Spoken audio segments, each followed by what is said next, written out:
Pemirsa, Anda masih bersama kami di iBreak dan saya masih ditemani oleh Pak Tony dan juga Pak Surokim membahas terkait dengan gagalnya pengajuan anggaran tambahan KPU Kota Surabaya untuk menyelenggarakan pemilu kada 2020 mendatang yang kini mencapai 70 miliar rupiah dengan alasan kita sekarang di tengah pandemi, seluruh anggaran telah direalokasi, direfocusing untuk penanganan COVID-19.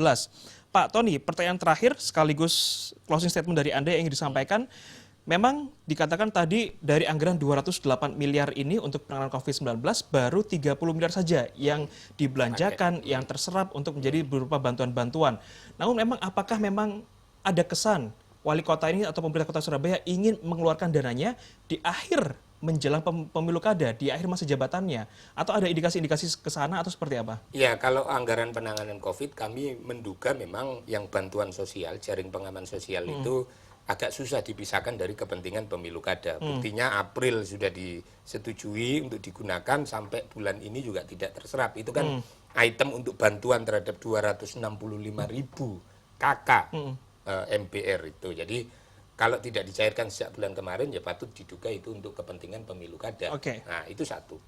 Tapi yang kedua, Mas, jadi saya pikir begini loh. Ini kan kembali ke tema ya, anggaran pemilu kada ini, ujung dari semua ini itu kan sebenarnya digunakan untuk upaya menyelamatkan warga Surabaya. Betul. Kan gitu. Betul.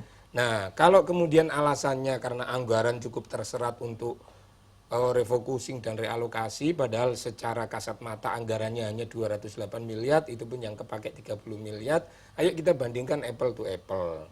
Lebih urgensi mana menyetujui tambahan 70 miliar untuk APD, untuk melindungi warga Surabaya itu daripada bangun jembatan. Hari ini loh ya, itu kan 35 miliar, buktinya tidak dikurangi satupun. Lebih urgensi mana membelikan alat pelindung diri warga Surabaya yang menjadi petugas PPK, PPS, petugas pemutakhiran dan lain-lain itu dengan bangun renovasi Gelora Bung Tomo.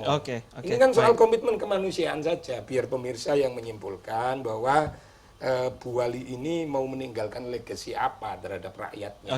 Saya melihat memang ada kebingungan di pemerintahan wali kota akhir-akhir ini ya, sehingga banyak drama-drama yang sebenarnya itu tidak dibutuhkan oleh masyarakat Surabaya. Masyarakat Surabaya itu tidak butuh tangisan wali kota yang keras, tidak butuh pemimpinnya marah-marah anak buah di depan banyak orang. Yang dibutuhkan itu adalah keteguhan dalam mengambil kebijakan. Outputnya itu kebijakannya, bukan tangisannya. Baik, keteguhan di tengah kebijakan, apalagi ini di masa pandemi. Pak Surokim, singkat saja, apa yang disampaikan terkait dengan gagalnya KPU mengajukan dana tambahan ini? Ya, tentu akhir nanti itu akan bisa memiliki efek terhadap partisipasi. Tentu. Kalau kemarin pileg 73%, kalau dengan situasi tidak ada safety dan security yang cukup begini ini, 50% itu sebenarnya mengkhawatirkan. Jadi mumpung menurut saya masih ada waktu, masih ada kesempatan, sekiranya bisa duduk kembali bareng bahwa legasi tadi yang sebagaimana disampaikan Mas Tony itu penting sekali untuk menyelamatkan pemilu di dalam situasi sulit. Ini akan dikenang oleh anak cucu sebagai pemilu yang paling rumit. Nah, kalau kemudian pemilunya rumit tanpa ada empati untuk ke sana itu, orangnya lebih baik tinggal di rumah dong. Tidur saja daripada nanti saya ke TPS kemudian kena paparan COVID kan gitu. Nah, supaya kemudian ada partisipasi publik yang lebih kuat ke arah sana, safety dan security harus diperkuat. Dan itu tidak ada lain kecuali protokol kesehatannya dijalankan, alatnya diperkuat, TPS-nya dibiayai. Orang-orang yang kemudian jadi petugas-petugas diyakinkan bahwa safe Pak, safe pekerjaan ini. Pakai apa? Pakai uang lah, pakai anggaran. Sebenarnya di Permendagri itu masih tambahan terakhir. Di Permendagri itu sebenarnya memberikan alternatif. Kalau memang tidak percaya terhadap KPU dengan memberikan uangnya, ya belikan barangnya, APD-nya itu. Berupa produk langsung? Iya, Pemkot yang tender, yang melakukan pengadaan, baru kemudian distribusikan kepada KPU. Tapi faktanya hari ini Pemkot mengajukan pengadaan juga banyak yang tertunda.